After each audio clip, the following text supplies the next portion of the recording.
Kegagalan seseorang dalam berusaha atau dagang, kehilangan barang yang dia miliki, apakah sebuah tanda bahwasanya dia kurang berinfak? Tidak ada hubungannya. Tidak ada hubungannya antara infak dengan hilangnya barang. Tapi hilangnya barang itu bisa disebabkan karena barang itu sendiri ada haramnya. Mungkin uang yang dipakai beli, kan gitu. Itu memang dasarnya haram, maka kemungkinan besar akan hilang. Karena Ibnu Abbas radhiyallahu anhu, Ibnu Umar juga memastikan, Abdullah bin Umar memastikan produk yang dibeli dari uang halal tidak akan hilang. Begitu bahasa beliau. Makanya beliau pernah kehilangan barang, beliau sholat 2 rakaat dan beliau membaca doa mengatakan Allahumma rabbud dallah radda alayya dhallati fa innahu min ataik.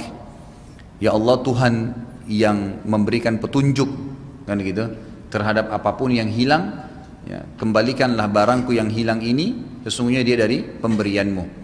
Jadi beliau memastikan bahwasanya produk atau sebuah benda yang dibeli dari yang halal tidak akan hilang. Dan itu sudah hampir menjadi buah bibir di kalangan para ulama. Semua barang yang dibeli halal, walaupun dia hilang dia akan ditemukan kembali, ya, dengan hikmah Allah Subhanahu wa taala. Ini yang saya dapatkan, Allahu a'lam. Ustaz, kalau dosa seseorang di hari pembalasan nanti misal 50 dan pahalanya 60, apakah orang tersebut otomatis masuk surga karena pahala lebih banyak daripada dosa? Atau Allah akan mengadabnya dulu sampai dosanya habis bermasuk surga? Spontan masuk surga. Spontan masuk surga. Asal Anda bisa jamin, emang pahala Anda 60, dosanya 40, silahkan, Anda akan masuk insya Allah. Masalahnya kita tidak punya jaminan gitu kan. Dari mana kita bisa tahu? Kalau Anda bisa jamin memang, oh dosa saya lebih sedikit, ya. Karena para ulama mengatakan Allah Azza wa Jal, salah satu bentuk rahmatnya Allah itu sebenarnya Allah merahasiakan kadar dosa dan kadar pahala. Dia tidak disebutkan kadarnya, gitu kan? Karena kalau disebutkan kadarnya maka berbahaya. Orang bisa menyalahgunakan. Oh, saya sudah melakukan sholat nih 2 gunung saya dapat. Oh, kalau saya buat dosa ini cuma setengah gunung, berarti dikalahkan dengan 2 gunung tuh, dan tidak apa-apa buat, kan gitu. Jadi tidak ada. Ya, kecuali memang sholat yang tertentu seperti sholat jenazah yang dikatakan orang sholat jenazah dapat 1 qiraat, ngantar jenazah sampai dimakamkan 1 qiraat. Lalu ditanya oleh para sahabat, ya Rasulullah, apa itu qiraat? Kata beliau seperti gunung Uhud, gitu kan? Seperti gunung Uhud, bukan dikatakan gunung Uhud, gitu kan? Tapi seperti gunung. Dia artinya besar, pahalanya banyak, tapi juga tidak disebutkan kadar jumlahnya, gitu. Itu hikmahnya. Nabi SAW mengatakan la tahkiranna minal ma'rufi syai'a, dalam hadis sahih riwayat Bukhari, jangan kalian pelit-pelit dengan sebuah pahala, sebuah perbuatan baik walaupun kecil, gitu kan. Sampai Nabi SAW mengatakan walaupun kalian bertemu dengan saudara kalian dalam kondisi senyum sama dia, jadi jangan dianggap remeh itu. Kata para ulama hadis, maksudnya jangan anggap remeh adalah bisa saja pahalanya seperti gunung, Allahu a'lam. Sebagaimana orang tidak boleh menganggap remeh dosa. Oh, ini cuman lihat sebentar nggak apa-apa, misal. Oh, ini cuman dengar sebentar nggak apa-apa, nanti gampang saya tobat. Dia tidak tahu kadar dosanya itu. Bisa saja dosanya itu setahun. Berarti kita harus tahun istilahnya gitu kan, bertaubat sama atau beristighfar sama Allah baru bisa diampunin. Kita nggak tahu, nggak pernah tahu masalah itu. Tapi kalau jelas pahala Anda lebih banyak daripada dosa Anda hari kiamat, pasti masuk surga. Itu sudah jaminan. Ustaz, mohon penjelasan tentang puasa 10 Muharram Ashura. Sunnah Nabi SAW, ya, berpuasa pada tanggal 9 dan 10 Muharram. Sekarang kita sudah masuk di bulan Muharram, gitu kan. Jadi insya Allah tanggal 9 dan tanggal 10 dikenal dengan hari Tasu'a dan Ashura. Sudah saya jelaskan sering ini. Tasu'a artinya Tis'a yang berarti tanggal 9, dan Ashura berarti diambil dari kata Ashar yang berarti 10. 9 dan 10. Landasan hukumnya adalah hadis Bukhari, di mana ada sahabat yang datang kepada Nabi SAW setelah sholat duha dan berkata, ya Rasulullah, ya, hari ini orang Yahudi lagi puasa. Maka kata Nabi SAW, tanyain mereka kenapa mereka puasa. Pergilah sahabat ini ke perkampungan Yahudi, tanyain. Lalu pendeta Yahudinya jawab gini, hari ini Allah selamatkan Musa dari kejaran Fir'aun, maka kami berpuasa sebagai tanda syukur kepada Allah. Pulanglah sahabat ini melapor kepada Nabi SAW, ya Rasulullah, jawabannya orang Yahudi begini. Kata Nabi SAW, kami lebih berhak terhadap Musa daripada mereka. Lalu beliau memerintahkan para sahabat untuk berpuasa. Maka ini landasan hukum kenapa ada puasa Ashura. Dalam hadis Muslim yang lain disebutkan fadilahnya, waktu ditanya apa kelebihannya orang puasa Ashura, beliau mengatakan mengampuni dosa-dosa setahun yang lalu, dosa-dosa kecil. Kenapa ada tanggal 9-nya? Ini diikuti dengan hadis riwayat Imam Tirmizi dengan sahih, dengan sanad hasan sahih. Kata Nabi SAW, la in baqitu ila qabil la asumanna tasi'. Kalau saya masih hidup tahun depan, kata Nabi, kebetulan itu tahun terakhir Nabi SAW hidup, saya akan ikutkan puasa Asyura dengan Tasu'a, 10 dengan 9, agar tidak sama dengan Yahudi. Tentu sudah tinggal berapa hari lagi ya, maka jangan disia-siakan insyaallah. Ustaz, apakah uang yang kita berikan kepada orang tua kita itu adalah uang kita juga yang sesungguhnya? Iya, termasuk dalam sedekah, dan itu afdal sedekah. Afdal sedekah itu adalah yang diberikan kepada orang yang punya hubungan kerabat. Sebagaimana dalam hadis Bukhari, ada seorang sahabat mengatakannya, Rasulullah, ini saya punya beberapa dinar, saya ingin sedekahkan. Ada orang miskin umum, tidak ada hubungan kerabat dengan saya, dan satu punya hubungan kerabat sama saya, mana yang lebih afdal? Kata Nabi SAW, kalau engkau berikan kepada yang punya hubungan kerabat denganmu, maka engkau akan mendapatkan 2 pahala, pahala sedekah dan pahala silaturahim. Dengan pahala silaturahim, jadi memang berpahala, itu akan menjadi amal jariah juga. Anda pernah dengar bahwa di Arab orang tidak mau patungan dalam sedekah jariah. Contohnya saat pembangunan masjid yang hanya dilakukan seseorang diri sumbangannya, dengan anggapan pahalanya tidak terbagi. Apakah benar jika jika makin banyak orang yang ikut, makin pahalanya berkurang? Ya, secara otomatis. Maksudnya terbagi. Ini masjid nih, 1 miliar. Ada orang punya kemampuan disumbang 1 miliar sama dia. Berarti dia sendiri kan yang panen pahalanya. Tapi kalau dibagi menjadi 10 orang, masing-masing 100 juta misalnya, ya sudah dibagi 10, gitu kan? Dibagi 10 itu sudah jelas otomatis. Jadi kalau memang kita bisa bersedekah sendirian, ya sendirian, gak ada masalah. Gak usah aja orang lain. Masa ada fakir miskin lewat, ayo ini rame-rame yuk kita keroyokin aja, kasih nih 1.000 rupiah, dibagi lagi 100 rupiah satu orang, kan gak mungkin, gitu kan? Kecuali kalau kita ajak dia mau nambah sumbangan tambahan, silahkan, ya gitu. Di Saudi ini sebenarnya kalau mereka merasa punya kemampuan, ya mereka mau sendirian, wajar ya, itu sesuatu yang tidak ada yang aib di situ. Mereka bersaing dari sisi pahala. Jika kita menjadi makmum masbuk, apakah jika kita ikut setelah sujud kedua maka tidak terhitung 1 rakaat? Saya tidak ngerti sujud kedua ini. Kalau maksudnya intinya mendapatkan 1 rakaat itu di ruku. Sabda Nabi SAW, man adraka ar-ruku'a faqad adraka ar-raka'ah. Siapa yang mendapatkan ruku, dia sudah mendapatkan 1 rakaat itu. Patokannya ruku. Jadi kalau imam belum sami Allahu liman hamidah, Anda datang takbir ruku, Anda dapat 1 rakaat. Kalau selain itu i'tidal sujud, berarti kehilangan otomatis. Jika belum selesai membaca Al-Fatihah, imam sudah ruku, apakah harus menyelesaikan baca atau ikut ruku? Ikut ruku. Kalau sholat berjamaah imam patokannya, bukan bacaan kita. Ini sesuai dengan pendapat jumhur ulama, sebagaimana sabda Nabi SAW, innama ju'ilal imam liyutamma bihi shalah. Imam dijadikan untuk menyempurnakan dan memimpin sholat. Jadi kita ikutin dia. Mohon penjelasan tentang mahram seorang wanita dan sejauh mana wanita boleh safar tanpa mahram. Jazakallah khair. Mohon info jadwal kajian Ustadz, bisa saya dapat di mana saja. Jadi kalau mahram itu semua yang tidak boleh dinikahi, ya, kalau dari kerabat, saudara. Jadi gini, jalur ke atas, ayah, kakek, ya kan? Ayahnya kakek ke atas, itu mahram namanya, kan itu. Ibu ke atas, nenek, kakek dari ibu, pokoknya semua kakek, nenek, ini semua jalur dari ayah ibu kita ke atas, semuanya mahram. Jalur ke bawah, anak, cucu, kan, keponakan, semua itu mahram, anaknya saudara kita. Ke samping, saudara, saudari, kan itu. Ke samping kita ya, jalur kita itu semua mahram. Samping juga orang tua, ayah ibu kita, paman, tante, semua mahram. Itu nggak ada masalah.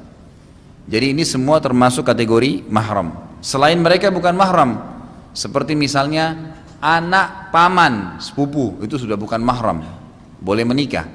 Sepupunya ayah, sepupunya ibu, itu sudah bukan mahram. Termasuk suami tante, bukan mahram. Ya, istri paman, itu juga bukan mahram. Itu juga bukan mahram, gitu kan? Jadi ini jelas, ini bukan mahram. Kalau masalah safar tanpa mahram, ini khilaf di antara ulama. Tapi yang jelas hadisnya menjelaskan sehari semalam. Tidak halal bagi wanita yang beriman kepada Allah dan hari akhir safar perjalanan sehari semalam tanpa mahram. Dan sudah panjang lebar saya jelaskan sebenarnya ini ya. Saya ringkaskan, kalau seandainya seseorang wanita itu safar, ya, kalau patokannya, pendapat pertama mengatakan tidak boleh safar, patokannya adalah Madinah, perjalanan Madinah. Ya, sebagaimana kemarin saya pastikan sama Dr. Sulaiman Rohaili pada saat beliau datang ke Jakarta dan saya terjemahkan di Masjid Al-Fatah, saya sempat pastikan lagi, Syekh, menurut antum ini bagaimana sebenarnya konsep memahami masalah mahram? Terlalu banyak orang yang bertanya di Indonesia. Maka beliau jelaskan, kasusnya adalah pendapat pertama menjelaskan patokannya sehari semalam adalah perjalanan dari Madinah pada zaman Nabi SAW, gitu kan? Jadi seperti Madinah ke Mekah di zaman Nabi itu 416 kilo, itu 3 hari 3 malam perjalanan. Madinah Mekah. Berarti kalau kita bilang sehari semalam dibagi 3 itu perjalanan Mekah Madinah. Patokannya berarti dari 400 kilo itu kan 130 kilo sekian. Berarti sudah termasuk kategori sehari semalam. Nah ini berarti mutlak, nggak boleh. Kan gitu, kasusnya pokoknya sudah lebih dari 100 kilo lebih, berarti sudah harus ada mahramnya. Ini pendapat pertama. Pendapat kedua mengatakan tidak. Sehari semalam ini diambil makna sebenarnya, sehari semalamnya, terlepas daripada fasilitas yang dipakai. Kasus misal, Jakarta Surabaya di zaman sekarang, bukan kayak dulu. Jakarta Surabaya kan tuh 600 kilo lebih kalau nggak salah ya. Kalau lurus aja jalannya itu 600 kiloan gitu kan. Kalau lewat darat, cuma kan memang kita masih banyak melewatin kota-kota kalau lewat darat intinya. Itu berarti sudah lebih dari jarak Madinah Mekah gitu kan. Tetapi patokannya adalah bukan jarak Madinah Mekah, tapi patokannya lafadz hadis Nabi yang berkata memang sehari semalam. Berarti selama perjalanannya kurang dari sehari semalam, ya, dia mau pakai kendaraan apapun tetap dihitung tidak apa-apa tanpa mahram. Kan itu. Jadi patokannya Jakarta Surabaya nggak ada masalah. Karena seorang wanita muslimah sekarang kalau safar dari Jakarta ke Surabaya nih, dia berangkat jam 9 pagi pesawat, tiba sana jam 10. Mungkin dia lihat ibunya lagi sakit atau ayahnya atau siapa, kemudian sore dia pulang lagi ke Jakarta. Tidak ada sesuatu yang berbahaya buat dia. Salah satu juga yang menyebabkan wanita butuh mahram itu karena keamanan. Karena keamanan, Allahu alam. Jadi bisa kembali kepada dua pendapat ini, ya, tinggal Anda pilih. Apakah boleh berdoa ketika sujud terakhir dalam sholat? Berdoa dalam hati, jangan dalam hati, berdoa benar, ucapin, tidak ada masalah, boleh. Sabda Nabi SAW, kalau kalian ruku agungkan Allah, kalau kalian sujud perbanyak doa. Apakah boleh ketika tasyahud akhir sebelum salam kita tambah dengan doa yang dilafatkan? Karena saya pernah dengar dan membaca ada hadis, apakah hadisnya lemah? Hadisnya sahih. Ya, Nabi SAW membolehkan para sahabat untuk membaca doa sebelum salam. Setelah beliau mengajarkan para sahabat untuk membaca doa, gitu kan, untuk mengajarkan para sahabat 13 macam doa sebelum salam. Lalu beliau mengatakan setelah mengajarkan para sahabat, falyad'u ma yasha. Setelah itu dia boleh berdoa semaunya. Allahu alam. Jika kita punya pohon mangga misalnya dan berbuah, sebagian buah berada di dalam pekarangan rumah sendiri, sebagian lagi berada di luar pekarangan. Apakah buah yang berada di luar pekarangan itu masih milik saya atau sudah milik masyarakat umumnya? Jadi sebenarnya kalau secara hukum pohonnya, ulama fikih mengatakan pohonnya pemilik rumah dan dia lebih berhak terhadap buah itu. Dia lebih berhak, ya. Artinya kalau dia mau petik ya haknya dia. Ya kan itu. Dari sisi pohonnya. Tapi buahnya yang sudah keluar itu sudah halal kalau diambil oleh orang lain. Kalau keluar dari tempat dia. Allahu alam. Ini yang lebih rajih pendapat ulama karena sudah dianggap keluar dari pekarangan dia, gitu kan.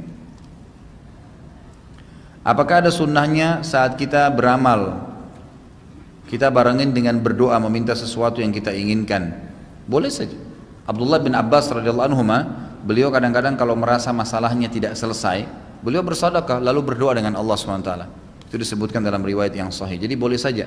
Karena dalam hadis kan jelas ya, as-sadaqatu tudfi'u ghadabur rahman. Sedekah bisa meredam murkahnya Allah. Apakah ada lebaran anak yatim? Apakah benar lebaran anak yatim itu diciptakan atau dibuat oleh orang Syiah? Enggak ada sama sekali lebaran anak yatim. Dari mana ini? Ya. Tidak pernah ada lebaran khusus anak yatim. Lebaran untuk semua umat Islam, gitu kan? Kalau saya tahu memang betul itu dibuat oleh orang-orang Syiah dengan supaya mengemas kesannya itu bisa merayakan sesuatu di tanggal 10 Muharram. Ya, lalu dihubungkanlah acaranya itu dengan kasus memukul-mukul diri atau menyesali tentang kematiannya Husain radhiyallahu anhu. Kan gitu.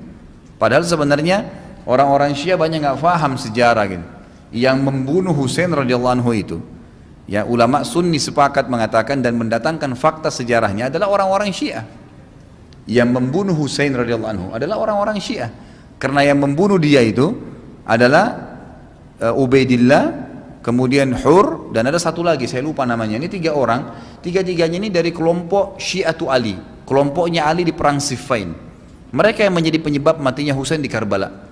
Jadi ulama Sunni mengatakan bagaimana bisa orang Syiah sekarang menangis, menyalahkan orang-orang secara umum Sunni dan mengkafirkan mereka karena Husain terbunuh. Padahal orang Sunni mengatakan Husain mati syahid radhiyallahu anhu.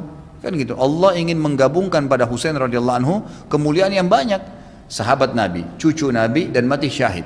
Gitu kan? Dengan hikmahnya Allah SWT. Dan yang membunuh subhanallah, menjadi penyebab pembunuhan itu adalah tiga orang yang tiga-tiganya ini masuk dalam pasukan Ali yang dikenal dengan Syiatu Ali di perang Siffin pada saat Ali melawan Muawiyah radhiyallahu anhum ajma'in. Jadi itu jelas sekali gitu. Aneh kalau mereka sekarang malah mukul-mukul dirinya, mengatakan meminta darahnya Husain. Nggak nyambung gitu kan.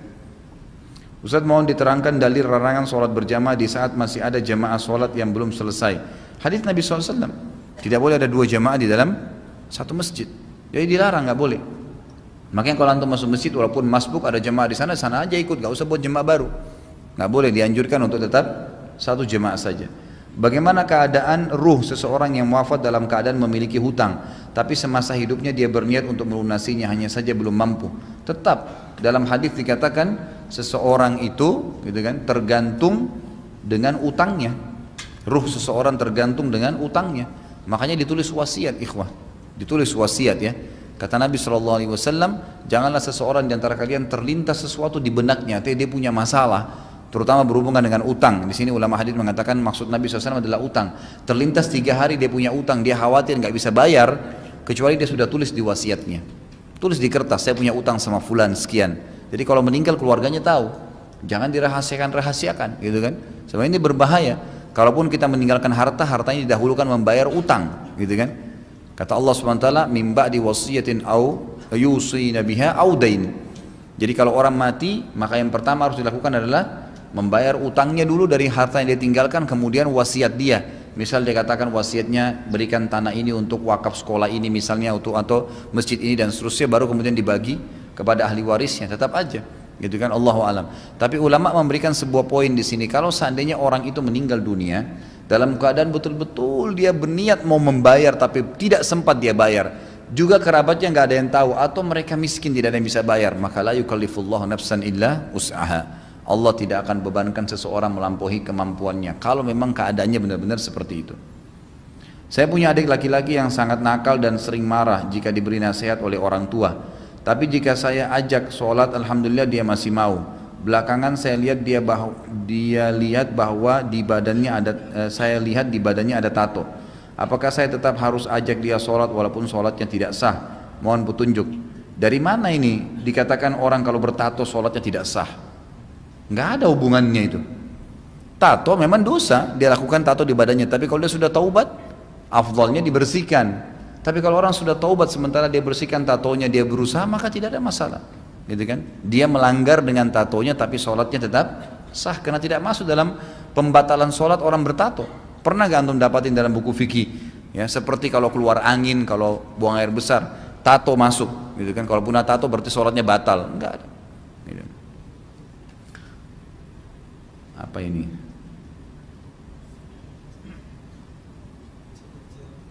Kecil-kecil dan nomornya 3, 4. Oke, anak langkain dulu ya. Nah, ini bagus nih, besar. Dalam surah Al-Kahfi ayat 83, apakah Dzulkarnain adalah orang yang sama dengan Alexander the Great Raja Makedonia? Nggak tahu. Saya nggak tahu apakah sama atau tidak. Intinya ya, Dzulkarnain disebutkan dalam Al-Quran, gitu kan? Dan itu memang cerita apakah orang barat punya nama sendiri, Allahu alam. Dalam Al-Quran disebutkan dia adalah Dzulkarnain. Dan ini tinggal khilaf di antara ulama apakah dia nabi atau dia orang saleh, gitu kan? Dia nabi atau dia orang saleh. Banyak yang mengatakan juga dia termasuk nabi. Jadi dia termasuk bagian dari kalangan Allah SWT mengutus 124 ribu nabi. Walaupun yang wajib kita iman, yang kita hafal namanya adalah 25 nabi dan rasul gitu. Apakah Ya'juj Ma'juj adalah dari golongan manusia atau jin, ataukah makhluk ciptaan Allah dari golongan lain? Dari manusia. Dari manusia. Jadi ulama sepakat mengatakan Ya'juj Ma'juj itu adalah golongan manusia. Gitu kan? Sebagaimana sabda Nabi SAW, Ya'juj Ma'juj itu kan dari kalangan Bani Adam. Kan gitu. Dan mereka punya ciri-ciri seperti kita, sama Bani Adam, cuman rambutnya keriting. Ya, tidak usah lihat rambut masing-masing, karena ini cuman cirinya. Kemudian matanya itu kan besar dan seperti agak keluar. Allahu a'lam, ini disebutkan dalam hadis. Ada riwayat juga mengatakan bola mata mereka besar tapi kulitnya sempit, kulitnya kecil, gitu kan? Jadi kesannya memang seperti sipit matanya. Ini beberapa riwayat menjelaskan. Kemudian mereka itu akan membuat kerusakan. Memang di zaman Dzulkarnain sudah buat kerusakan. Saya sarankan penanya ini bisa beli buku judulnya Ya'juj Ma'juj. Memang begitu judulnya. Saya lupa penerbitnya mana, tapi itu termasuk buku yang bestseller sudah terima bahasa Indonesia. Salah satu kalau tidak salah penulisnya orang dari Mesir, dan dia memastikan kalau benteng Cina itu hasil survei dia adalah benteng tembok yang dibuat Dzulkarnain untuk menahan Ya'juj Ma'juj, gitu kan? Karena ciri-ciri Ya'juj Ma'juj ini banyak lebih cenderung secara fisikal itu seperti orang-orang yang berada di negara Cina, gitu kan? Tapi bukan kita bilang ini orang Cina ya. Jangan antum kalau dari sini terus katakan orang Cina Ya'juj Ma'juj, gitu. Bukan. Tapi ini ada survei beliau mengatakan seperti itu, yang itu. Jadi Ya'juj Ma'juj adalah manusia dari manusia dan memang mereka buat kerusakan. Mereka ini memang Allah SWT jadikan sebagai cobaan. Mereka itu tidak akan menikah dengan orang lain, kalangan manusia yang lain. Tidak menikah dengan manusia yang lain seperti kita ini. Saya pernah tanyakan kepada dosen saya sendiri, waktu itu tingkat 3 kuliah mempelajari tentang tanda-tanda hari kiamat. Pas Ya'juj Ma'juj terus saya tanya, Syekh ini ada nggak dari golongan kita nanti yang bergabung dengan pasukan mereka? Karena ada hadis sahih, ya, itu disebutkan oleh hadis sunan, bahwasanya saking banyaknya Ya'juj Ma'juj, 2 suku ya, Ya'juj ini suku, Ma'juj juga suku, 2 suku yang bergabung nih, 2. Dan ini saking banyaknya sampai-sampai mereka akan turun di sebuah sungai di negeri Syam, lalu mereka minum air sungai itu. Minum. Pada saat mereka minum, yang terakhirnya datang mau minum sudah habis airnya. Air sungai habis, bagaimana bisa itu? Berarti banyak sekali jumlahnya gitu kan. Lalu tersebutkan dalam hadis, ya, beliau mengatakan ini tidak ada orang yang bergabung. Dan hadis sahih menjelaskan seseorang di antara mereka tahu dia akan mati kalau dia sudah punya 1000 anak. Maka kata Nabi SAW, Ya'juj Ma'juj salah satu di antara mereka tahu dia akan mati kalau anaknya sudah lahir 1000. Dia sudah punya 1000 orang, gitu kan anaknya. Dan memang tidak ada yang bisa mengalahkan mereka nanti. Termasuk waktu itu Nabi Isa AS yang turun setelah membunuh Dajjal. Kan setelah Dajjal akan keluar Ya'juj Ma'juj, tanda-tanda hari kiamat yang langsung setelah Dajjal. Yaitu tanda kiamat yang keempat. Yang pertama keluarnya Dajjal, kemudian yang kedua keluarnya Imam Mahdi, yang ketiga masuk langsung ke turunnya Nabi Isa, dan setelah itu Ya'juj Ma'juj ini. Maka Nabi SAW mengatakan nanti Isa pun akan terpojok ke atas sebuah gunung dengan pengikut-pengikutnya.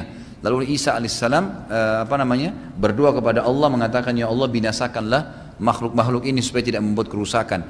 Lalu Allah menurunkan kepada mereka penyakit yang menimpa mereka dan mereka meninggal sekalian. Jadi sekian juta orang itu meninggal langsung satu waktu bersamaan. Lalu Allah Subhanahu wa taala membersihkan mereka dengan menurunkan hujan lalu membawa jasadnya ke lautan, gitu kan. Seperti itu gambaran, itu ada bahasan sendiri nantinya insyaallah. Bagaimana tinjauan syariat mengenai badal umrah?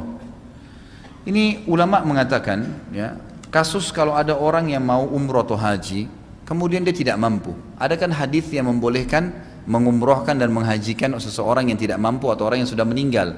Hadis Bukhari, hadis Tirmidzi, hadis Abu Daud, banyak hadis sahih. Di antaranya ada sahabat mengatakan, ya Rasulullah, ayah saya sudah nggak mampu lagi mengadakan perjalanan, gitu kan? Perjalanan haji, perjalanan umroh, dan safar. Apakah boleh saya haji dan umroh untuknya? Kata Nabi SAW, haji dan umroh untuknya. Dan haji dan umroh bukan butuh biaya, kan butuh biaya, apalagi sekarang, gitu kan? Tidak mungkin orang hajikan orang umroh itu tanpa biaya, nggak mungkin. Orang harus bayar pesawat, bayar kemah, makan minum dan segalanya. Maka ulama mengeluarkan sebagian buku fikih bolehnya membadalkannya, memberikan sebagian dana kebutuhan orang yang akan menghajikan orang lain, gitu kan? Baik itu haji ataupun umroh. Allahu a'lam. Ustaz, tolong disebutkan nomor rekening untuk sumbangan pembuatan sumur Ya ini nanti insya Allah bisa saya kasih setelah pengajian ya.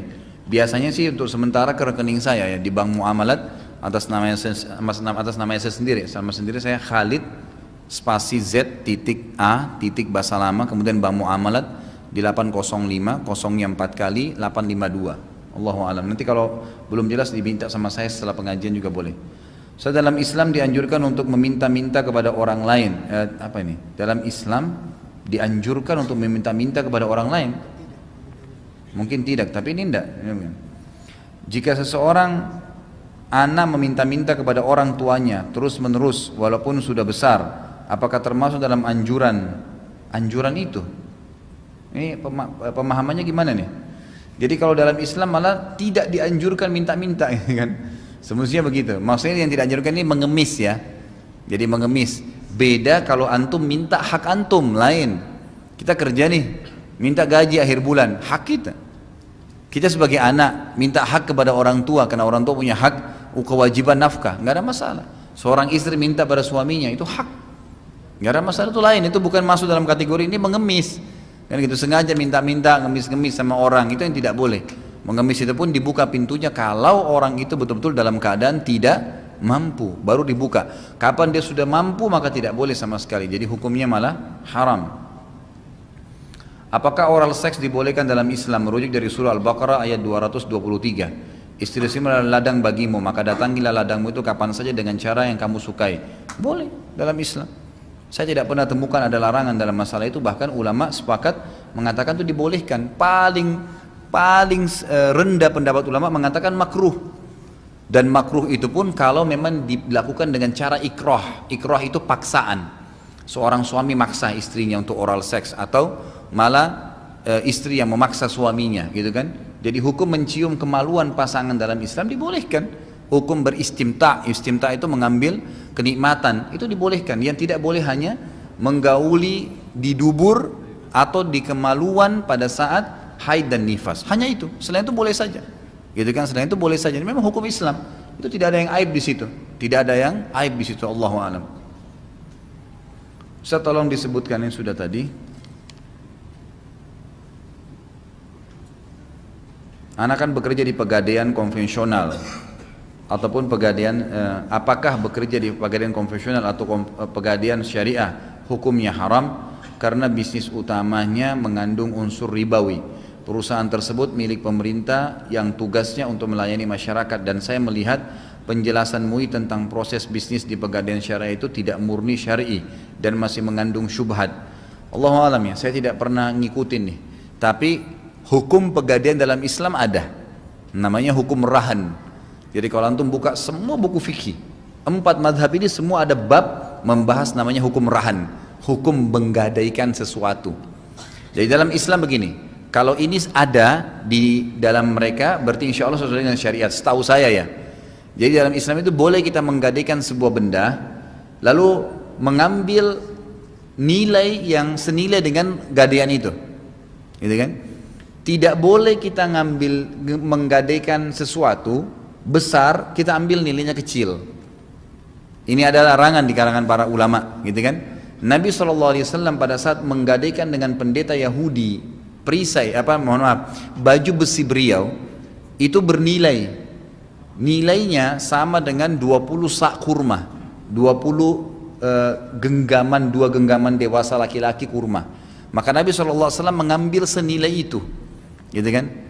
Jadi kurang lebih seperti itu. Jadi diambil senilai daripada barang yang digadaikan. Sebagian ulama mengatakan tidak dibolehkan mengambil lebih rendah daripada gadaian. Ini pendapat ya. Pendapat yang lain mengatakan dibolehkan, dia mengambil sesuai dengan kadar kebutuhannya. Tetapi yang sedang memegang gadaian itu nanti akan dihubungkan dengan poin yang kedua. Ini poin pertama dulu. Poin kedua adalah kalau seandainya dia tidak bisa membayar, dia tidak bisa menebus kembali, gitu kan? Kalau barang yang diambil, uang yang diambil senilai dengan barang yang digadaikan, impas, selesai. Ini yang sesuai dengan syari'i. Makanya dari pendapat pertama ulama mengatakan dianjurkan mengambil nilai senilai barang gadaiannya. Udah 100 juta ya 100 juta uang diambil. Kapan dia tidak bisa bayar ya selesai, diambil barangnya, dijual oleh orang tersebut atau diambil alih, selesai.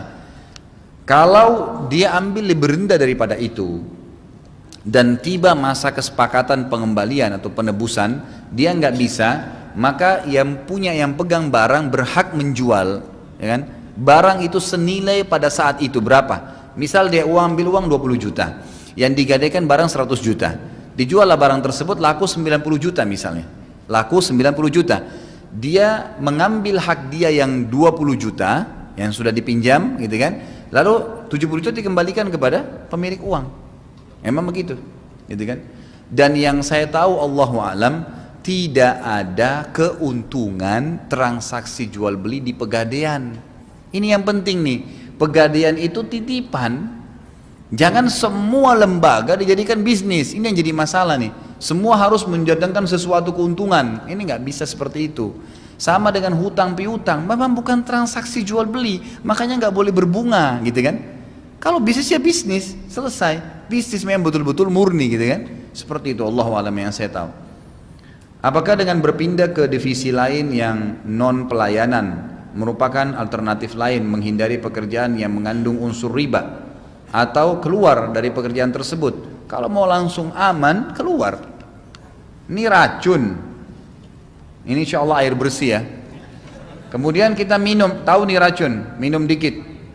Tapi enak ya, manis, nanggung, habisin aja deh.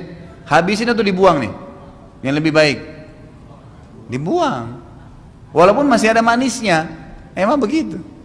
Nggak bisa. Jangankan berhubungan dengan masalah pekerjaan, pasangan hidup pun, kalau dia tidak taat kepada Allah, manis hidup dengan dia, tapi dia malah ajak kita bermaksiat, pisah. Emang begitu. Ibnu Utsaimin rahimahullah memastikan seorang wanita bukan cuma boleh, sudah diwajibkan dia semestinya, pendapat beliau pribadi ya, sudah diwajibkan bagi dia kalau suaminya terus menerus tidak mau sholat dan membangkang ya, sampai pada tingkat nggak ada sholat, membangkang, sudah kufur gitu kan, nggak boleh dia bertahan di rumah tangga sama suaminya, nggak boleh. Dia harus mengajukan perceraian, karena kalau dia bertahan dengan orang kafir, nggak bisa.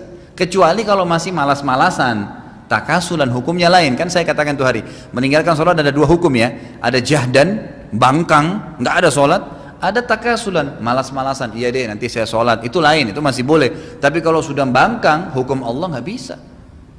Itu pasangan hidup, walaupun ada kenikmatan, mungkin cinta, mungkin suka, mungkin ini dan seterusnya, tapi tetap tidak boleh. Jadi nggak boleh kita bertahan dengan hal-hal yang diharamkan, Allah alam. Apakah dengan keluar dari pekerjaan tersebut adalah solusi terbaik? Apa ini? Dan apakah yang harus dilakukan bila seseorang terlanjur bekerja di sana? Karena khawatir bila keluar tidak bisa menafkahi anak dan istri, lebih mudarat dan tidak bisa lunasi utang-utangnya. Jangan khawatir akhi, ukhti, sudah berapa kali saya bilang, Allah mengatakan dalam surah Az-Zariyat ayat 54 sampai 56. A'udzu billahi minasyaitonir rajim. Wa ma khalaqtul jinna wal insa illa liya'budun. Saya tidak ciptakan jin dan manusia. Siapa yang bilang ini? Allah Azza wa Jalla, pencipta langit dan bumi, kecuali untuk menyembah kepadaku. Ma uridu minhum min rizkin wa ma uridu an yut'imun. Saya tidak pernah, kata Allah, berharap balasan rezeki. Kalau saya kasih mereka dibalas ke saya, dan saya tidak berharap mereka balas saya dengan makanan, kata Allah. Lalu Allah tutup 56-nya, innallaha huwar razzaqu dzul quwwatil matin. Allah itu sebaik-baik pembeli rezeki. Dan sifat Razzaq ini dalam bahasa Indonesia kalau diterjemahkan, itu adalah zat yang menyiapkan rezeki, kemudian merawat rezeki itu, kemudian menyiapkan gantinya kalau habis. Itu namanya Razzaq. Dzul quwwatil matin, sebaik-baik tempat bersandar. Kalau sumber penghasilan kita haram, yakin akhi dan ukhti, keluar dari tempat itu Allah SWT akan berikan kita rezeki. Kenapa harus ragu gitu? Gak usah ragu dengan itu, dengan izin Allah SWT. Karena kita kalau enggak, maka minimal masuk ke bab syubhat, dan kita terus menerus memberikan makan istri dan anak kita. Berapa banyak saya tahu ya, ikhwah-ikhwah di pengajian saya, mereka tadinya kerja di perbankan konvensional, lalu mereka keluar. Awalnya mereka melalui proses, memang wajar proses gitu kan. Semua di dunia ada proses ya. Antum kalau lapar, ada proses kan untuk makan. Masa bilang ya Allah hilangkan lapar saya, langsung hilang laparnya? Enggak kan? Pasti nanti Allah pertemukan, ketemu orang, dihidangkan makan, mungkin dimasak dulu, kemudian dikunyah dulu, ditelan dulu, baru laparnya hilang. Nggak bisa spontan hilang laparnya, proses memang, pasti ada proses. Jangan gitu. Jadi sama, kita meninggalkan hal yang haram ada prosesnya. Akan ada godaan-godaan, cobaan, nggak apa-apa, nikmatin. Allah nggak akan mungkin membuat kita meninggal. Rezeki sudah tercatat kok. Nggak usah khawatir. Kata Nabi SAW, wal arzaku maksumah. Semua rezeki sudah dibagi rata. Dalam hadis lain, pahami hadis ini, hadis riwayat Imam Ahmad dengan sanad yang sahih. Kata Nabi SAW, tidak ada jiwa yang akan meninggal dunia, nggak ada orang yang akan mati di muka bumi ini, kecuali semua rezekinya yang telah Allah catatkan akan diberikan kepadanya. Nggak ada. Ada orang subhanallah akhir hidupnya, sudah tua sekali baru dapat warisan sekian banyak. Memang sudah begitu, tidak akan menghembuskan nafas kecuali rezekinya sudah dikasih. Semuanya. Kenapa harus ragu? Antum yang bertanya nih, pada saat masih di rahim ibu waktu kecil, pernah berpikir nggak makan dari mana? Kita cuma tahu ibu kita ngunyah setengah mati, minum setengah mati, sarinya diambil, dimasukin kita ambil. Waktu anak-anak ngerengek-rengek bangun, tinggal sama ayah, ibu beliin saya ini, kita nggak pernah tahu ayah kita ambil atau ibu kita ambil uang dari mana. Kenapa kita langsung aja mau? Kok sekarang jadi sarjana kemudian kita ketakutan nih? Kan itu. Waktu masih anak-anak malah lebih polos. Ya. Saya bukan mengatakan Anda terjun bebas, tidak, ikhtiar. Minta kepada Allah SWT, coba melamar tempat lain, dengan izin Allah akan dibukain kok, banyak sekali. Ikhwah dan akhwat yang meninggalkan, awalnya prosesnya memang sebulan, 2 bulan, dan 6 bulan, tapi setelah itu subhanallah, alhamdulillah Ustaz saya sudah buka usaha sendiri, walaupun cuma jual-jual ini di rumah, tapi lebih lega, banyak waktu bisa mengaji, banyak waktu bisa begini, dan penghasilannya sekarang sudah mulai menyamai gaji saya dulu. Ada setahun kemudian sudah lebih banyak dari gaji saya, ada yang buka perusahaan sendiri, dan banyak sekali. Dan subhanallah teman-teman yang tetap ngotot dengan tempat-tempat yang haram kerja sampai sekarang masih bergantung karena kekhawatiran yang sama, nanti mau bagaimana, nanti mau bagaimana, nanti mau bagaimana. Akhirnya kalau ajal datang mau bilang apa sama malaikat, nanti dulu, nggak bisa gitu kan. Sebagaimana Anda tunda kerjaan pindah ini nggak mungkin gitu. Bagaimana jika seorang berniat beramal sambil berdagang dari barang yang didagangkannya, apakah termasuk amal jariah? Misal ambil untung sekecil atau sewajar mungkin, bisa saja. Kalau yang saya tahu Allah alam, Abu Hanifah rahimahullah, beliau itu kalau datang orang yang mau beli kain sutra di tokohnya, kemudian orang itu mengatakan saya tidak punya duit yang cukup untuk beli kain ini, tapi saya suka dengan kain Anda, uang saya cuma ada sekian, udah diambil sama dia, silahkan ambil aja. Uangnya ada berapa walaupun belum sampai modalnya, nggak apa-apa, diambil sama dia. Itu dengan cara itu dia beramal jariah. Dengan cara itu dia beramal jariah, Allahu alam. Apakah benar ada ahlul bait dari Nabi Muhammad SAW, padahal dalam Islam nasab berasal dari laki-laki, sementara laki-laki dari Nabi Muhammad SAW meninggal semua, dan yang punya keturunan adalah hanya Fatimah. Jadi Nabi SAW memang mengkhususkan Hasan dan Husain pada saat beliau melihat keduanya lagi bermain-main di hadapan beliau. Beliau mengatakan apa? Inna bnai hadha, sesungguhnya kedua anakku ini. Ya. Lafaz Nabi SAW memang menyebutkan Hasan dan Husain sebagai anak beliau. Ya, walaupun itu cucu ya, walaupun cucu. Dan memang dalam Islam anak dan cucu itu hampir setingkat lah, walaupun memang yang lebih dekat adalah yang dari turunan anak laki-laki. Jadi bukan berarti saya punya anak perempuan nih menikah sama laki-laki lain suku misalnya, gitu kan? Kemudian berarti anak saya sudah hilang, enggak? Tetap aja dinisbatkan, oh kakeknya dari ibunya ini, ya kan gitu. Tetap aja begitu. Walaupun memang jalur yang ditulis adalah tulisan manusia, jalur nasab itu dikatakan dari ayahnya, tapi tetap saja punya hubungan, gitu kan? Allah alam. Yang saya tahu itu karena Nabi SAW mengatakan ithrati itu jagalah hubungan, jagalah keturunanku. Nabi SAW perintahkan dalam hadis riwayat Imam Muslim itu kita seluruh menghormatin mereka, Allah alam. Tapi tentu di sini menghormati adalah mendahulukan mereka dalam hal-hal pelayanan, gitu kan? Dalam hal-hal yang positif lah ya.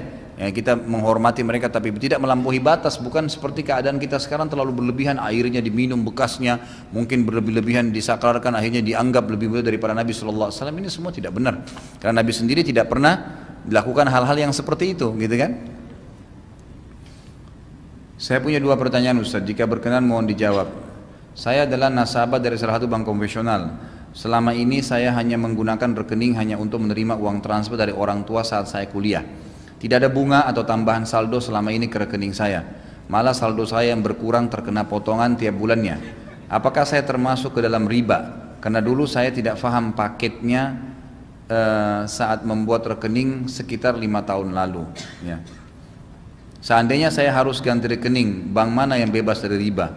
Apakah dalam satu organisasi terdapat defisit dalam sebuah acara? Baik, ini yang pertama dulu ya. Kalau bank konvensional nggak ada keraguan tentang ribanya, nggak bisa. Mau dari sudut mana antum cari halalnya? Bank riba, jelas sistem ribawi. Dan MUI juga Indonesia sudah mengeluarkan fatwa tentang riba. Tapi orang bebas saja, silahkan kalau Anda mau tetap berjalankan. Yang jelas sudah diketahui hukumnya.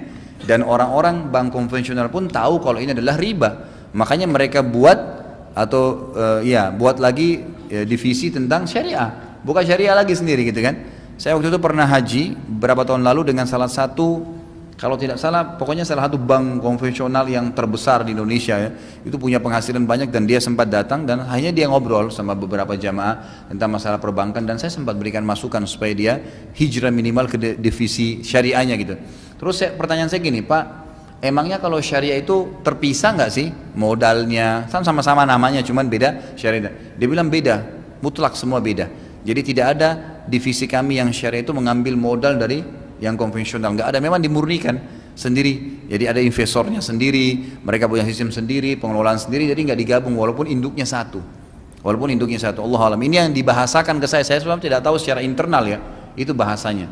Jadi kalau bank konvensional jelas mutlak, mereka semua tahu, orang-orang perbankan pun tahu kalau ini adalah ribawi. Kalau Anda tanya saya harus hijrah mengganti ke bank mana, ya bank-bank syariah.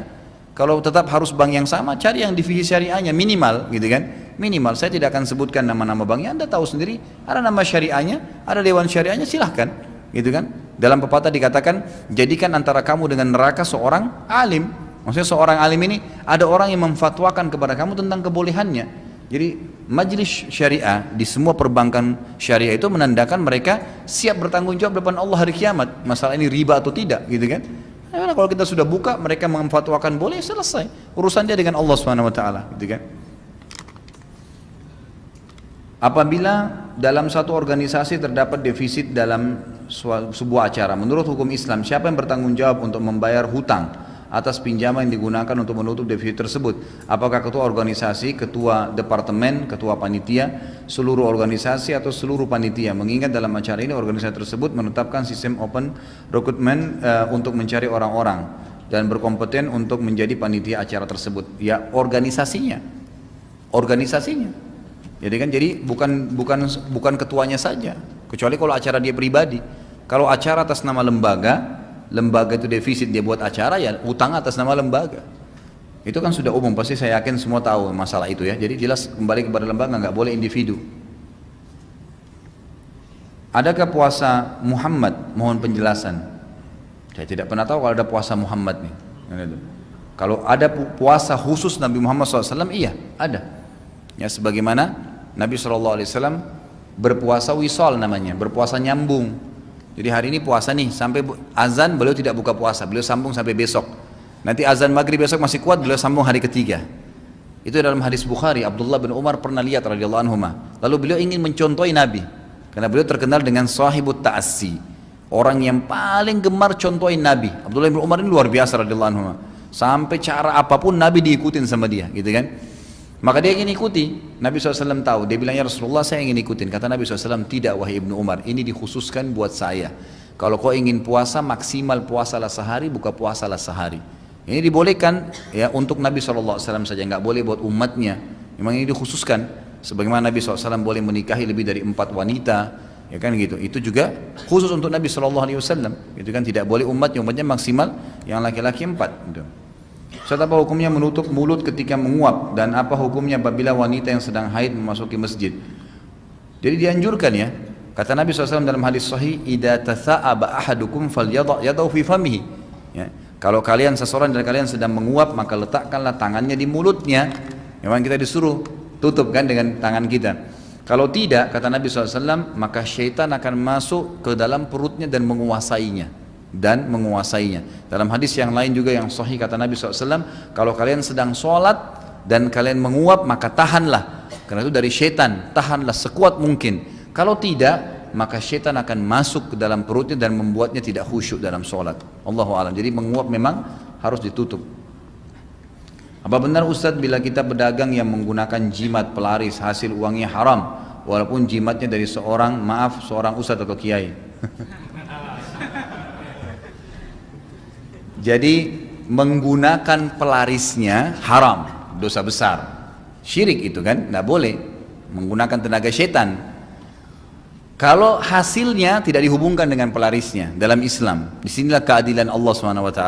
Kalau produk yang dijual produk halal, modalnya halal, halal saja. gitu kan? Karena dalam Islam tidak ada hukumnya itu masalah pelaris tuh. Datang orang situ belanja karena rezekinya begitu, udah selesai, nggak ada hubungannya. Itu cuma dibohongi saja orang dengan pelaris tuh. Ya, masa bisa kucing ayun-ayun tangannya terus pembeli datang, nggak masuk di akal gitu kan? Ya, tapi begitulah keyakinannya orang-orang gitu. Walaupun memang ada setannya di situ, memang ada setan, itu syirik nggak boleh gitu kan. Tapi setan itu cuma berusaha apa? Cuma berusaha menggoda orang, mengajak. Kalau anda tidak mau nggak bisa, dia nggak bisa tarik tangan kita maksain belanja gitu kan. Ya. Dalam satu riwayat ada dikisahkan ketika Umar bin Khattab dan sahabat yang lain mau masuk ke, mohon maaf, ini masih ada pertanyaan tadi ya. Oh ya sudah. Umar bin Khattab dan dengan sahabat lain mau masuk ke suatu negeri yang sedang ada wabah penyakit. Lalu Umar bin Khattab memutuskan untuk pindah ke negeri yang lain sambil mengucapkan pindah dari satu takdir ke takdir yang lain. Apa yang Umar maksud dari pindah dari satu takdir ke takdir yang lain? Jadi di sini masuk dalam takdir ikhtiar. Kan sudah pernah saya jelaskan. Teman-teman yang sudah hadir pengajian saya sudah paham ini. Tapi saya jelaskan karena mungkin belum hadir yang bertanya. Takdir dalam Islam ada dua macam, ada mutlak, ada ikhtiar. Mutlak itu sesuatu yang tidak bisa campur tangan kita di situ.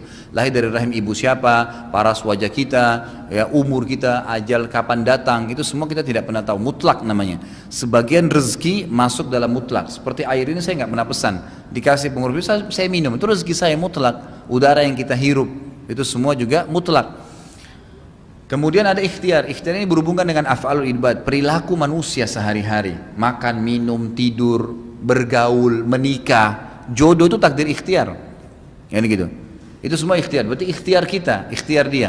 Nah, Umar radhiyallahu anhu waktu mau masuk ke sebuah wilayah ada penyakit taun. Taun ini penyakit yang memang kata Nabi SAW, kalau kalian dengarkan taun di satu tempat, gitu kan, maka jangan kalian masuk. Tapi kalau kalian berada di sebuah wilayah sudah ada taunnya, jangan kalian keluar, sabarlah. Memang dalam hadisnya dikatakan orang yang meninggal karena taun ini, maka meninggal mati syahid. Ya, sebagian ulama mengatakan ini kusta, gitu kan. Ini penyakit kusta yang sudah parah ya, yang memang menular atau sampai anggota tubuhnya ada yang mengering dan kemudian terjatuh dari tubuhnya dan seterusnya seperti itu. Dan di sini waktu itu Umar bin Khattab mau masuk, orang-orang di sekitar pasukannya mengatakan, wahai Amir Mu'minin, kita kalau masuk sini ini ada taun, ada penyakit itu. Kata Umar, tunggu dulu kalau gitu, jangan masuk. Siapa yang punya informasi tentang penyakit taun dari Nabi SAW? Maka waktu itu sebagian sahabat diam, nggak ada yang ngomong gitu kan. Ada satu sahabat yang datang mengatakan, wahai Amir Mu'minin, masuk aja. Kenapa takut? Itu kan penyakit Allah kasih, kalau kita kena ya kena, kalau sabar, kalau enggak ya enggak usah, gitu kan. Kata Umar tidak, Anda lari dari takdir Allah. Kata Umar tidak, saya menghindar dari takdir Allah ke takdir Allah yang lain. Maksudnya apa? Allah masih berikan saya pilihan kok. Saya kan bisa masuk, bisa tidak, ikhtiar kan. Air ini bisa saya minum, bisa tidak kan? Iya kan?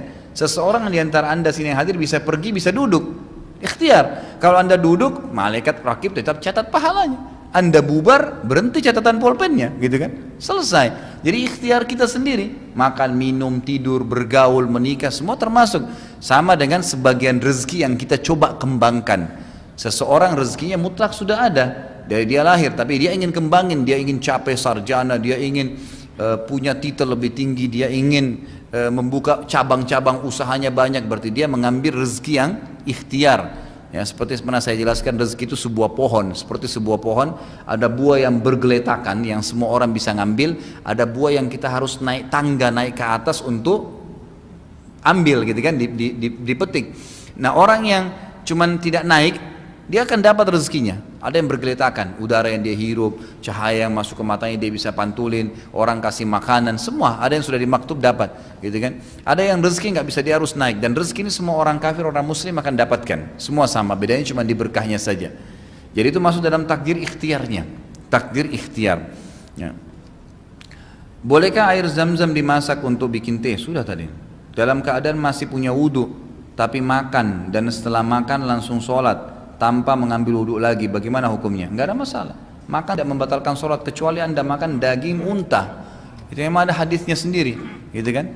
Waktu Nabi SAW makan dengan beberapa sahabat daging unta, lalu beliau mengatakan, siapa yang telah memakan daging hewan ini, maka sebaiknya dia berwudhu. Sebaiknya dia berwudhu, gitu kan? Jadi ulama sepakat mengatakan makan daging unta baru batal wudhunya. Kalau enggak ya enggak, gitu kan? Kalau enggak ya enggak. Kalau makan umumnya enggak apa-apa, insya Allah. Gitu. Cuma kalau habis makan memang ulama Syafi'iyah mengatakan lebih baik berkumur-kumur. Ulama Syafi'iyah, kalau jumhur ulama mengatakan tidak ada masalah, kecuali dia yakin ada sisa makanan yang dikhawatirkan dia kalau sholat ngunyah lagi, kan gitu.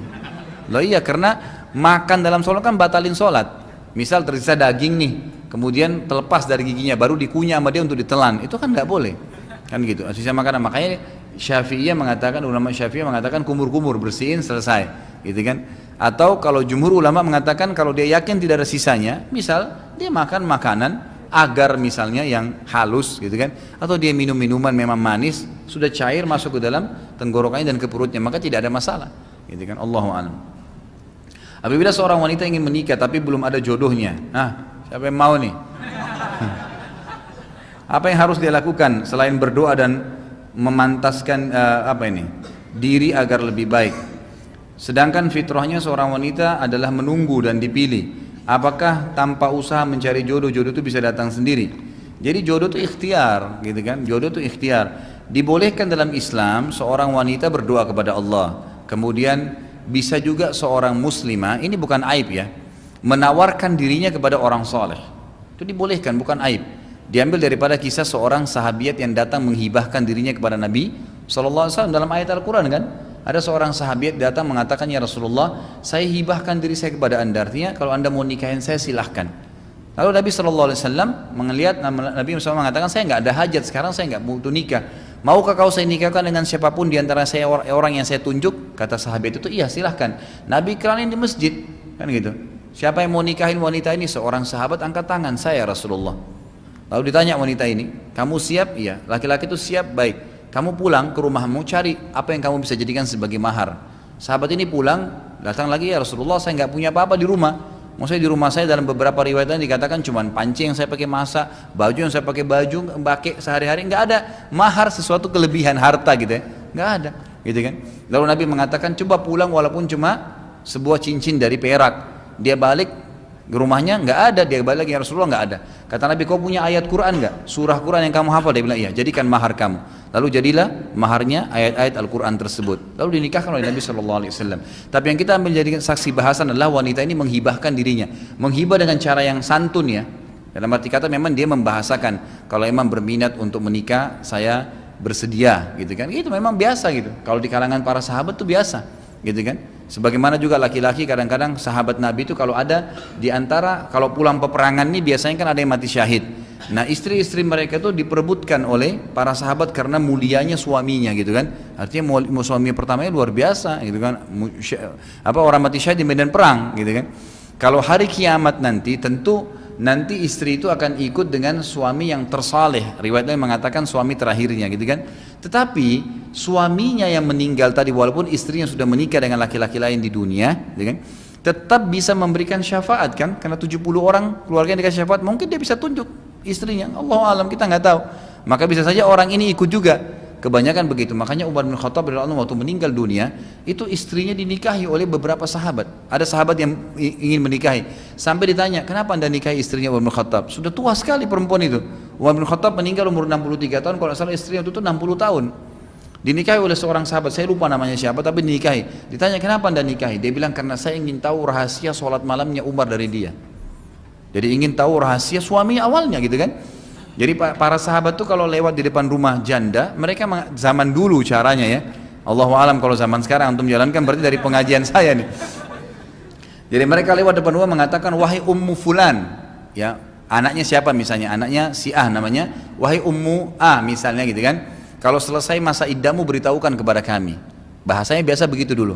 Artinya saya akan siap melamar kamu, gitu kan bahasanya. Jadi Allah alam itu termasuk jalan yang dibolehkan.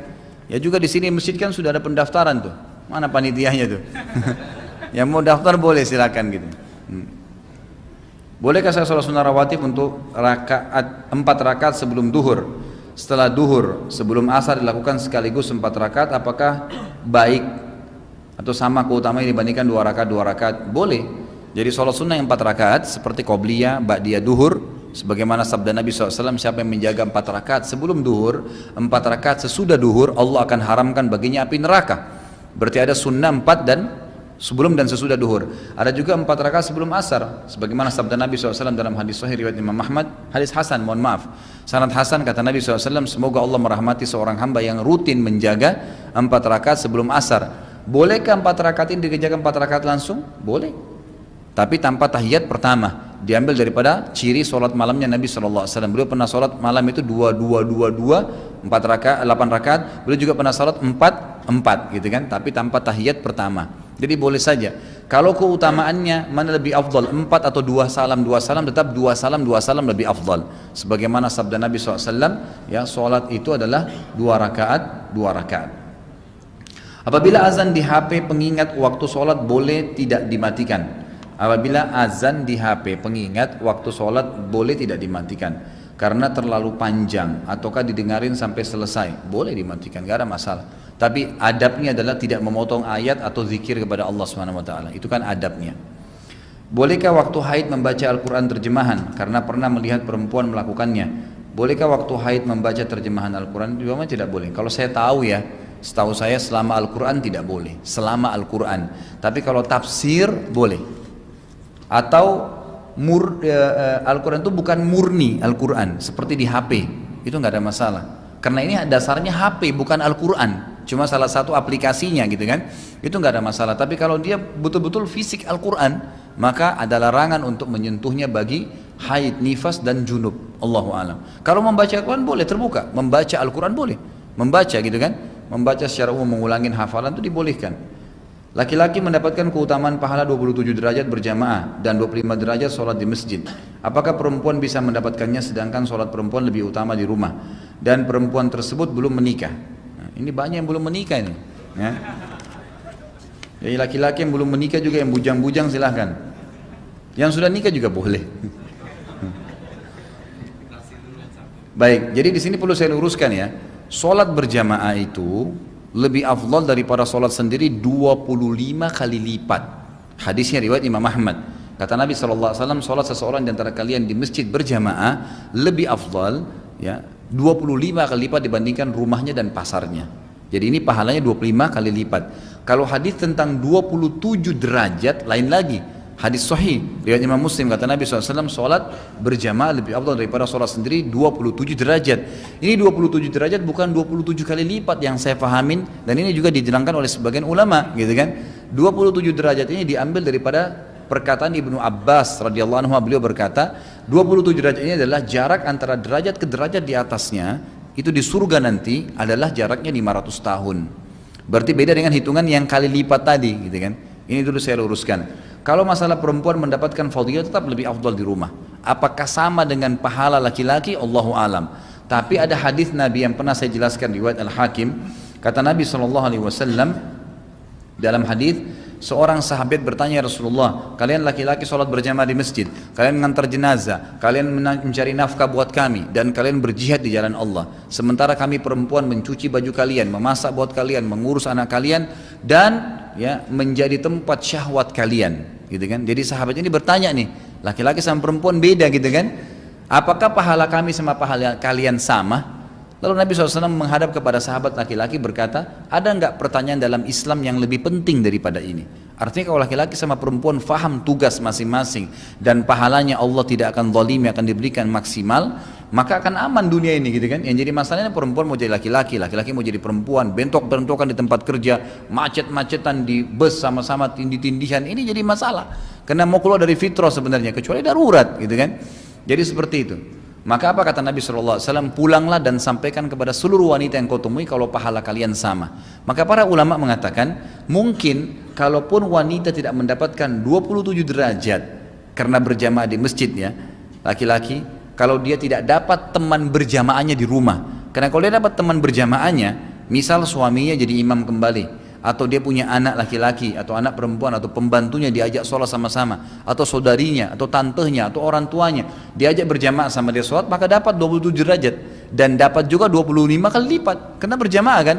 Cuman memang yang tidak ada di sini pahala-pahala seperti melangkah ke masjid kan itu, tapi berjamaahnya kan dapat intinya, karena berjamaah. Allahu a'lam.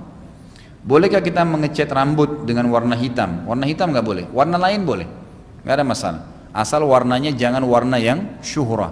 Syuhra itu nyolok yang membuat orang langsung menilai negatif.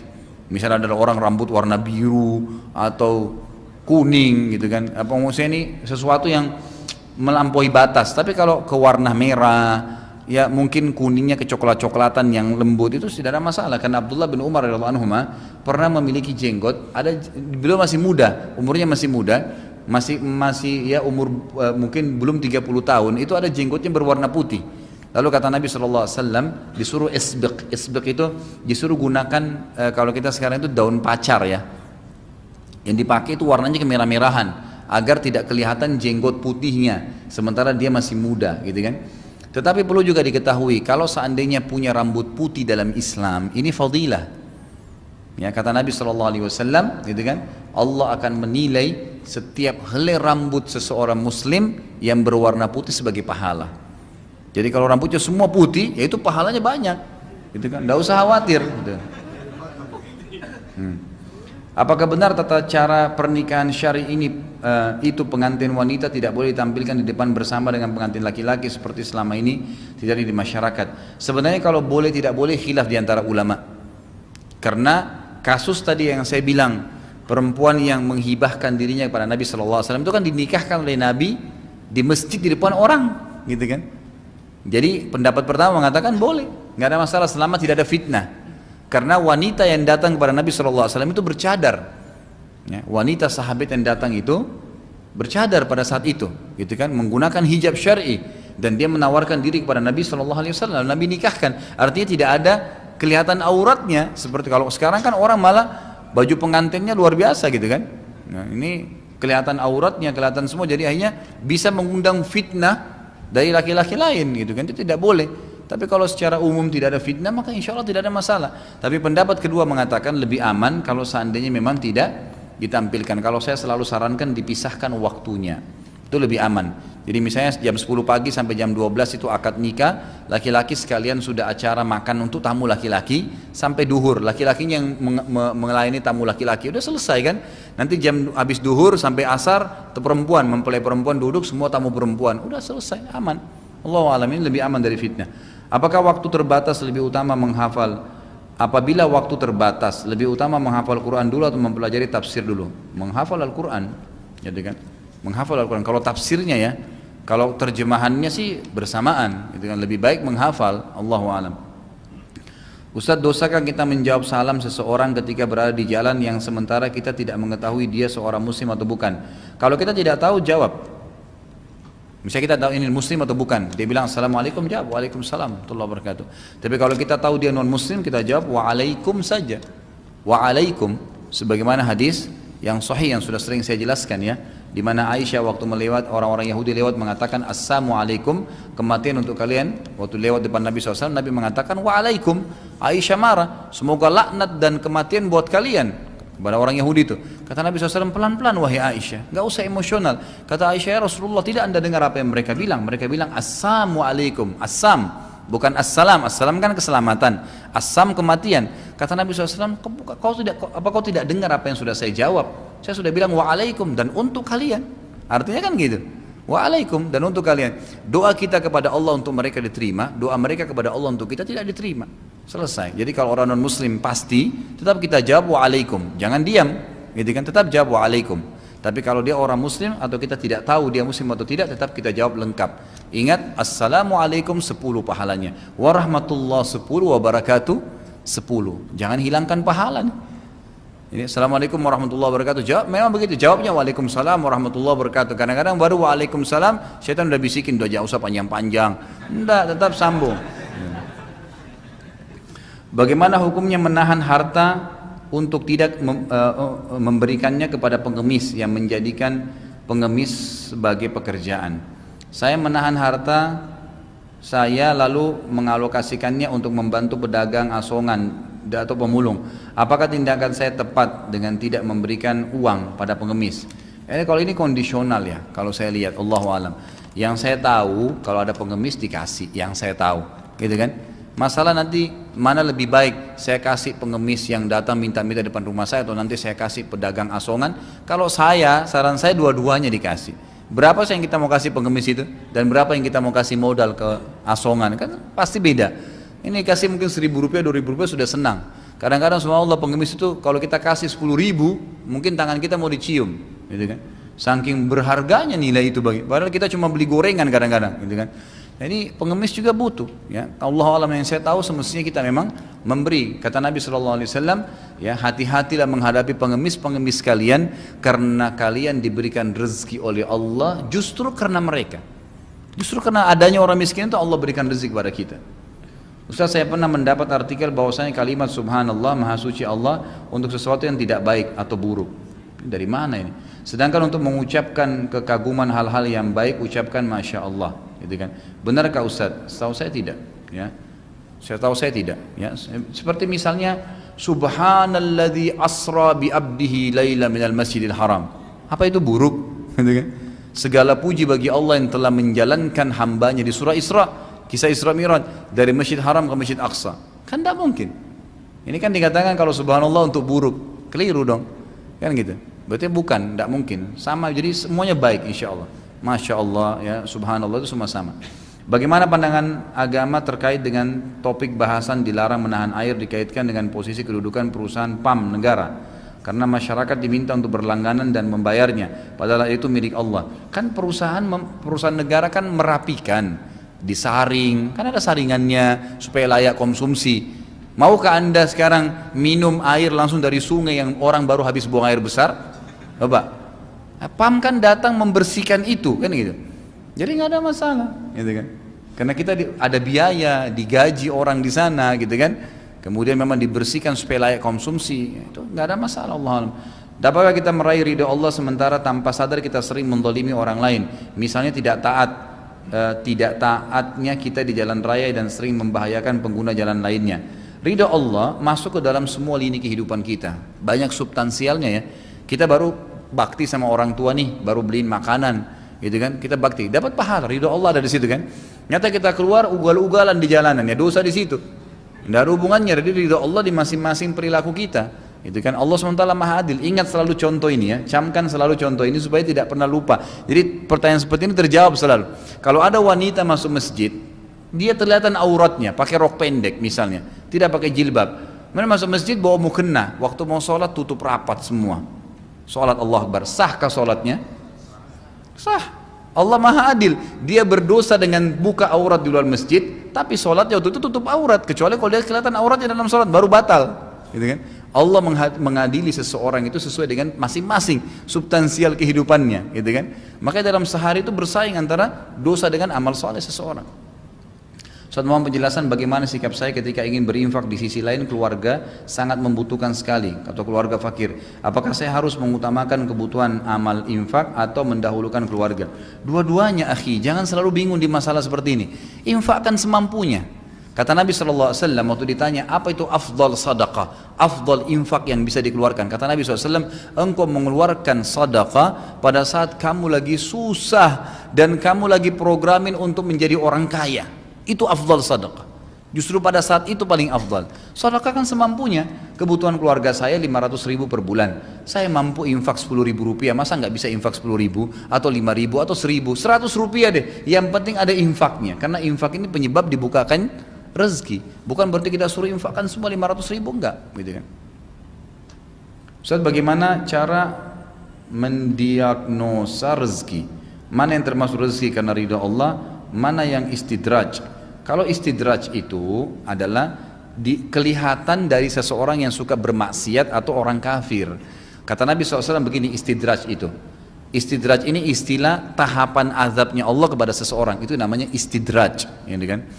Kalau seseorang itu sedang bermaksiat, kata Nabi SAW, kalau kau lihat orang sedang bermaksiat kepada Allah, kafir atau orang muslim tapi banyak maksiatnya, lalu melimpah nikmat padanya, justru pada saat dia makin banyak maksiatnya, makin melimpah nikmatnya, maka itu adalah istidraj, itu adalah tahap azab. Memang Allah sedang ingin menghukum dia. Itu pemahamannya. Tapi kalau orang umum saja, kita lagi bekerja nih, kemudian dapat rezeki, gitu kan? Itu bukan istidraj. Nggak ada, kecuali kalau anda memang ahli maksiat, kemudian memang makin membeludak, ya, makin banyak sekali rezeki, itu baru masuk istidraj. Ustaz, siapakah Syekh Abdul Azzam yang sebenarnya pimpinan mujahidin yang sudah meninggal? Allahu alam, yang saya tahu beliau doktor dari Mesir, ya, Abdullah Azzam namanya. Abdullah Azzam. Itu dulu waktu zaman ya masih ribut perang antara Rusia sama Rusia dengan mujahidin di Afghanistan, dia dulu pernah ikut perang dan dia terbunuh mati syahid pada saat semoga syahid gitu kan. Allahu alam. Tapi kalau masalah pribadi saya tidak kenal beliau, saya tidak tahu. Gitu kan, tapi beliau memang terkenal pada saat itu paling banyak memotivasi anak-anak muda di Mesir, di Saudi untuk datang ikut jihad di Afghanistan waktu zaman itu. Tapi Allah alam, semoga Allah ampuni kalau beliau punya salah dan semoga Allah SWT juga menerima syahadah beliau. Ya. Bagaimana hukumnya dalam Islam jika ada seseorang yang menjual tanahnya di luar harga yang wajar dikarenakan dia tahu tanah tersebut akan digunakan untuk pembangunan kepentingan umum, misal jalan tol, PLTU dan seterusnya. Orang bebas menjual semaunya. Anda punya produk beli Rp1.000 mau dijual 100 juta, boleh gak? Boleh dalam Islam. Kalau laku, asal laku silahkan. Gitu kan? Nenek saya sedang menahan harta rumah waris peninggalan kakek saya dan tidak ridho jika menjual rumah tersebut lalu membagi sesuai dengan hukum faraid. Karena beliau yakin dulu membeli rumah tersebut menggunakan duitnya sebagian. Jadi kalau dia memang yakin ada duitnya dipakai, orang ini terlepas daripada nenek Anda atau orang lain, intinya dia harus diperkirakan harta dia berapa di situ. Dan dia keluarkan ya. Misal dulu rumah ini dibeli 100 juta. Sekarang nilainya rumah ini sudah 1 miliar gitu kan.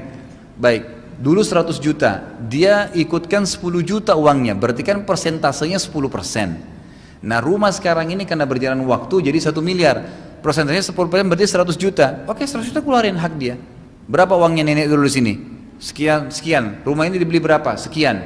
Perkiraan saja, tidak usah, mungkin susah untuk diingat gitu kan. Baik, berarti dipersentasekan kira-kira sekian. Ya udah, itu dikeluarkan haknya. Ini tetap kita bagi waris. Selain warisan, Anda juga akan dapat uang yang pernah Anda masukkan. Begitu. Tapi kalau ditahan tidak dibagi itu haram, nggak boleh. Termasuk dosa menahan haknya orang lain. Ya boleh sama sekali. Gitu kan? Karena itu ada haknya orang lain ahli waris. Ustaz, siapa saja yang tidak akan dilihat oleh Allah pada hari kiamat? Karena saya pernah membaca hadis orang yang isbal juga tidak akan dilihat oleh Allah pada hari kiamat. Apakah sahih dan apakah artinya ini kita tidak dihisab? Sahih itu, gitu kan? Saya bacakan. Memang ada beberapa hadis ya yang serupa dengan hadis tadi. Di antaranya tentang hadis isbal ya. Kalau memang ada teman-teman yang pegang buku dosa-dosa besar itu ada di orang-orang yang menggunakan celana di bawah mata kaki ya. Sebentar saya lihatin di dosa besar keberapa itu. 52 ya. Baik, halaman 144. Di situ ada hadisnya itu disebutin, hadisnya sahih. Bentar saya bacain, saya pastikan lagi. Kata Nabi SAW, hadis ini diriwayatkan Imam Muslim dalam Kitabul Iman. Thalathatun la yanzurullahu ilaihim yawmal qiyamah wa la yuzakim wa lahum adzabun alim al-musbil wal mannanu wal munfiqu sil'ata bil halifil kadhib. 3 orang yang mana Allah tidak akan lihat mereka. Jadi 3 orang ini betul-betul lain daripada 3 yang tadi ya. Ini memang lain lagi. Berarti memang ada kelompok lain memang yang Allah tidak akan lihat mereka hari kiamat. Dan sama, tidak akan dilihat, tidak akan diajak ngomong, tidak akan disucikan dan akan punya azab yang pedih.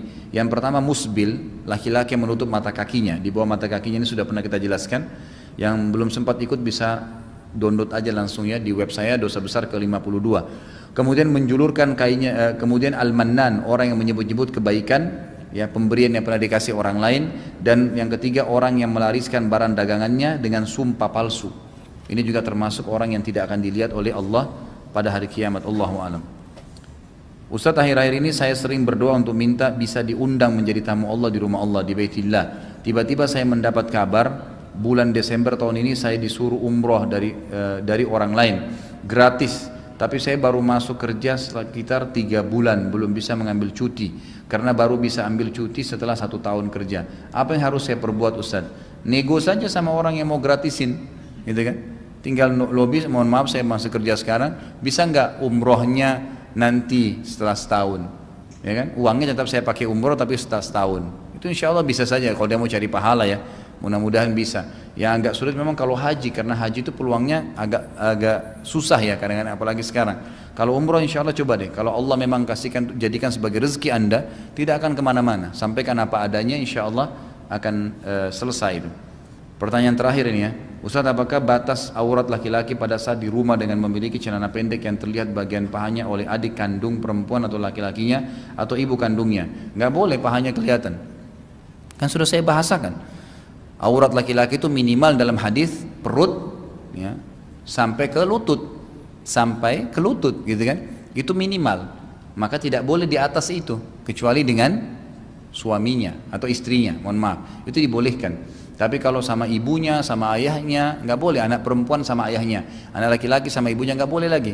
Dan sudah saya titik beratkan bahwasanya kalau sudah sampai sin rushd, umur bisa membedakan jenis kelamin 7 atau 10 tahun. Sebagian jumhur ulama mengatakan 10 tahun. Diambil daripada hadis Nabi SAW, pukul anak kalian di umur 7 tahun untuk sholat, suruhlah anak kalian sholat di umur 7 tahun dan pukullah mereka di umur 10 tahun dan pisahkan mereka di ranjang di umur 10 tahun, kan gitu. Jadi nggak boleh lagi satu ranjang dengan saudaranya atau saudarinya, sama jenis atau selain jenis. Di sini juga ulama merincikan panjang lebar, tidak boleh lagi ayah laki-laki memandikan anak perempuannya sudah 10 tahun, walaupun belum haid. Tidak boleh lagi ibu memandikan anak lakinya sudah umur 10 tahun, nggak boleh lagi, gitu kan? Sampai masalah memandikan jenazah pun tidak boleh. Bolehkah hukum dalam Islam laki-laki memandikan jenazah ibunya? Nggak boleh, gitu kan? Nggak boleh. Yang boleh cuma suaminya atau sesama jenisnya. Bolehkah anak perempuan memandikan jenazah ayahnya? Nggak boleh, karena kelihatan auratnya, tetap nggak boleh.